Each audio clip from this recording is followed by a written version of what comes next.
Donc, on a dit que pour un semi-conducteur, on a ici P, on a ici N. Ici, c'est la charge négative qui domine, avec les trous majoritaires. Et ici, dans la région N, c'est la charge positive qui domine,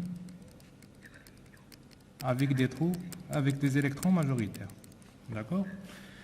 Donc, quand on introduit donc, ce genre de jonction, donc la jonction P voisine de la jonction N, on a un phénomène qui se crée. Donc, les électrons majoritaires ici, ils vont migrer vers la région où ils sont moins nombreux.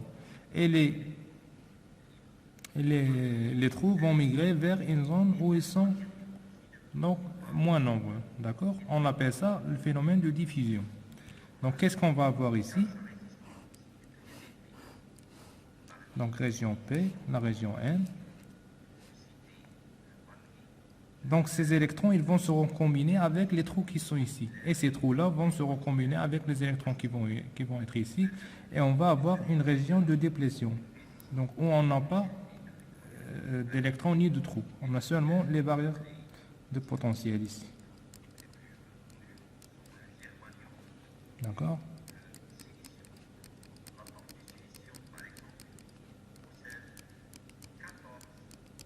Avec les trous majoritaires ici et les électrons majoritaires ici.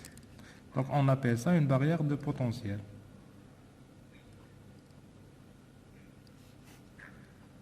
Barrière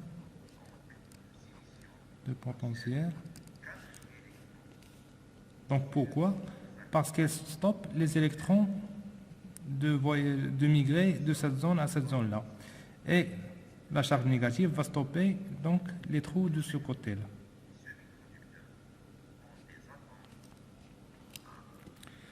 Donc maintenant, quand on va donc alimenter notre circuit,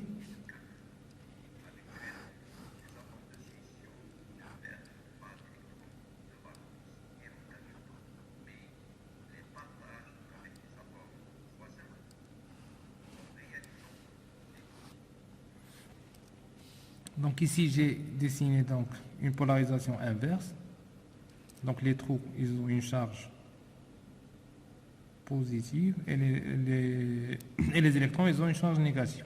Donc si je polarise ma diode donc, en ce que les trous donc, sont connectés avec la charge négative et les électrons sont connectés avec la charge positive, donc c'est une polarisation en inverse.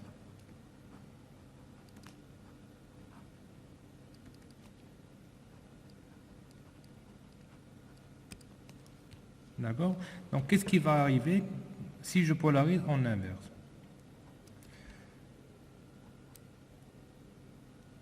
Donc, si je polarise en inverse, des électrons vont passer de ce côté jusqu'à la région où ils sont moins nombreux. Donc, ils vont se recombiner avec les trous. Et les trous ici vont se recombiner avec des électrons. Néanmoins, on a une petite migration des minoritaires, donc par ici et par là. D'accord? Donc cette migration va constituer un petit courant qu'on appelle courant inverse, donc qui n'est pas très important. Donc par contre, si je polarise en direct, ça veut dire ici, donc ça va devenir le pôle positif et ici ça va devenir le pôle négatif. Donc qu'est-ce que j'ai fait? Donc je vais bombarder la région P où les trous sont majoritaires avec d'autres trous, d'accord? Et la région où les électrons sont majoritaires avec beaucoup d'autres électrons, d'accord?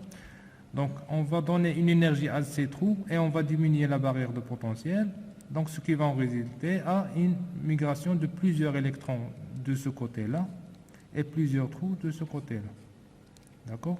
Et on a le courant qui va circuler dans la diode. Donc, pour bien comprendre ce phénomène, donc on va l'expliquer autrement avec des diagrammes d'énergie. D'accord?